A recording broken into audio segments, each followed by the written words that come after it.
विशा न्यूज 24/7 का हर दर्शकों को सदर प्रणाम, जोहर सलाम।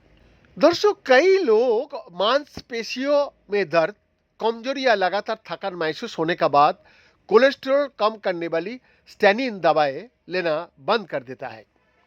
इस संदर्भ में कोलंबिया की वैज्ञानिकों द्वारा किए गए नए शोध से पता चलता है कि कुछ रोगियों में ये लक्षण तब उत्पन्न हो सकता है जब स्टैटिन मांसपेशियों की कोशिकाओं का अंदर एक प्रोटीन से जुड़ जाता है, जिससे कोशिका का भीतर कैल्शियम आयनों का असामान्य स्राव शुरू हो जाता।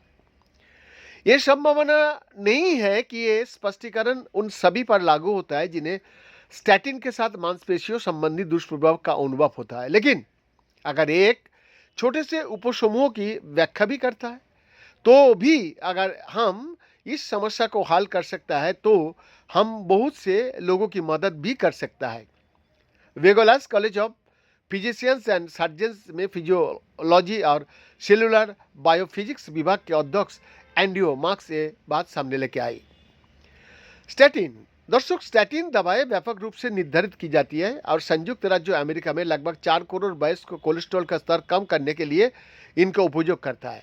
इनमें से लगभग 10 में से एक मरीज मांसपेशियों से संबंधित दुष्प्रभाव का शिकायत भी करता है। शोधकर्ता बता रहा है, मेरे पास ऐसे मरीज आए हैं जिन्हें स्टैटिन लेने की सलाह दिया गया था, लेकिन उन्होंने दुष्प्रभावों के कारण उन्हें लेने से इनकार कर दिया।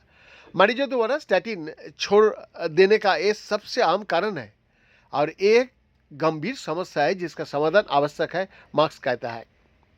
वैज्ञानिक 80 का दशक के उत्तरार्ध में स्टैटिन दवाओं का प्रचलन के बाद से ही इनसे संबंधित मांसपेशियों की समस्याओं को समझने का प्रयास कर रहा है।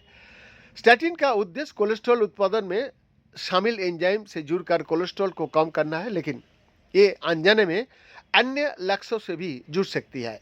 पहले का शोध से संकेत मिला है कि मांसपेशियों के लक्षण तब प्रकट हो सकता है जब स्टैटिन मांसपेशियों के ऊतकों में पाए जाने वाले एक विशेष प्रोटीन के साथ परस्पर क्रिया करती है।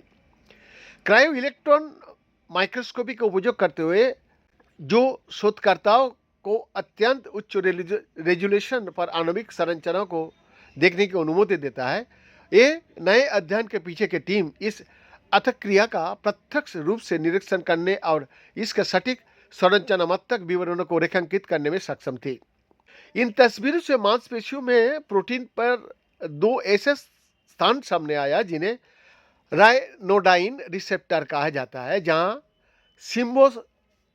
सिम्बास्टैटिन नामक एक स्टैटिन दवा बनती है, जिससे रिसेप्टर में एक चैनल खुल जाता है और कैल्शियम को प्रभावित होने की अनुमति मिलता है। वीएन का एक्सक्लूसिव रिपोर्ट।